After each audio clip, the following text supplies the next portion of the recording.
la question, est-ce que entre les tkiot, on peut faire le vidouille? Vous allez voir, entre les tkiot, c'est marqué dans les Sidurim, Sfarad et Ashkenaz, que voilà, dans cet endroit, quand le Chazan, il s'arrête entre Tashrat et Tashat, etc., on pourrait faire, c'est bien de faire un vidouille c'est le moment où l'homme il est jugé. Alors c'est le moment où il faut faire vidouille à voix basse. Et il y a un grand débat, est-ce qu'on a le droit de faire ce vidouille ou il faut juste y penser? Et en fait, cette marloquette, le problème du vidouille, dépend d'un autre grand problème. C'est qu'à la base, la Gemara a dit qu'il faisait, il y a des synagogues qui sonnaient Tashrat, il y a des synagogues qui faisaient Tashat, il y a des synagogues qui faisaient Tarat. C'est-à-dire qu'il faisait que Tkia, tout, comme ça. Et il y a d'autres synagogues où ils faisaient les Shvarim au milieu, et il y a d'autres qui faisaient les deux.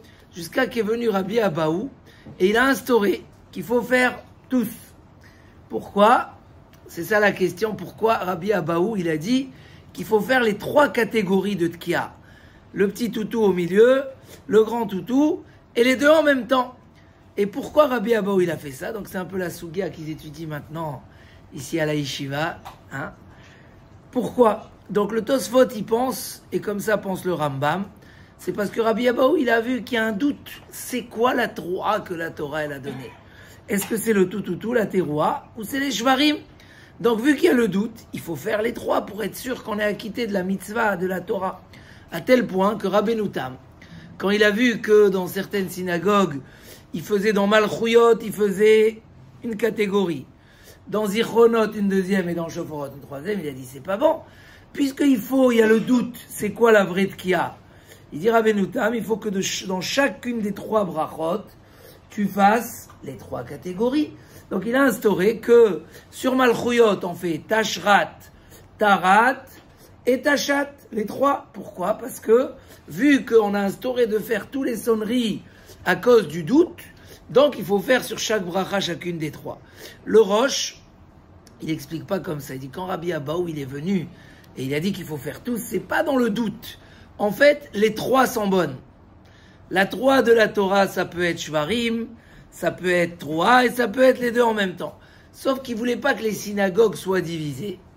Donc pour pas qu'il y ait des divisions, certains sonnent comme ça et certains comme ça, il a dit, il faut faire les trois tkiot en même temps. Donc c'est pas à cause du doute, comme il a dit le Rambam, c'est pour que, donc tu peux sonner dans une bracha les trois, dans l'autre les trois, parce que tous les sonneries sont bonnes, c'est juste que Rabbi Abaou il a instauré de faire les trois. Le Zohar HaKadosh écrit une troisième raison, il dit que les Babyloniens ne connaissaient pas le secret de la Yebaba, de la Yelaluta, c'est les sorts de Tkia. Et il ne sait pas que les deux, on les a besoin. La Yelaluta, c'est pour casser les dinim takifim, les dinim durs, et les shvarim, c'est pour dinarafia. Et donc c'est pour ça, anan avdinan, tarvayou. On veut casser les dinim difficiles, dinim faciles. En tout cas, d'après cette machloquette, la question elle est si je peux faire le vidouille. Pourquoi? Parce que l'essentiel des tkiot, c'est quoi? C'est ceux des brachot, d'accord? Donc si je dis que Béhémet, comme il a dit le Rambam, comment ici il fait dépendre la machloquette?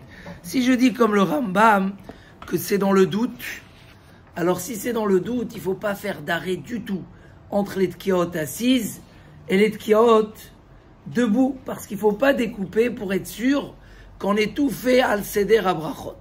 Mais si je dis que chacune est bonne, donc ça y est, on est déjà acquitté de la mitzvah. Et vu qu'on est acquitté de la mitzvah, donc on pourrait faire ce vidouille.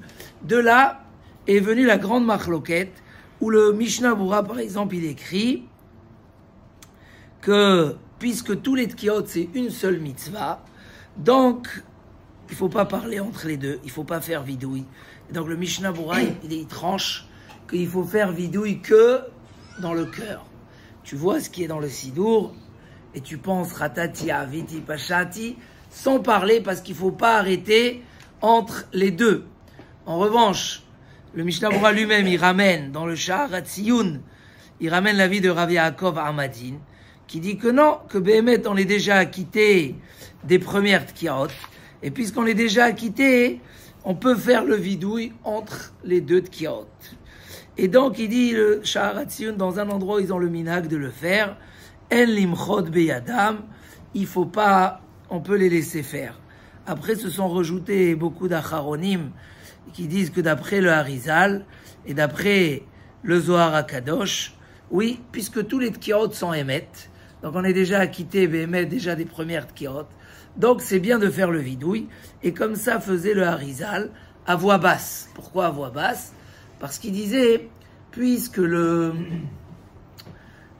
chauffard, ça embrouille le satan, il n'a pas le temps maintenant de dire, ah regarde tout ce qu'ils ont fauté. Donc si tu fais à voix haute, tu rappelles tes fautes en plein moment où on fait régner à Kadosh Baruch Hu, c'est pas bon. Mais à voix basse, oui, tu peux le faire.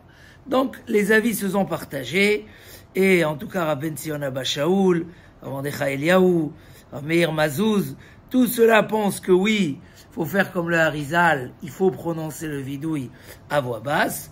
Et il y a le coup dans Yabia Omer, et comme on a dit d'après le Mishnah Bora, il vaut mieux juste penser au vidouille. Voilà, le Kol Panim, c'est juste un petit peu le débat, savoir, mais en tout cas parler entre les tkiot debout et les tkiot assises, c'est un hefsek entre la bracha qui vient aussi sur les brachot qui viennent au moment de la Hamida, le chauffard qui est dans la Hamida, et on n'a pas le droit de faire de hefsek. Chazak ou Baruch.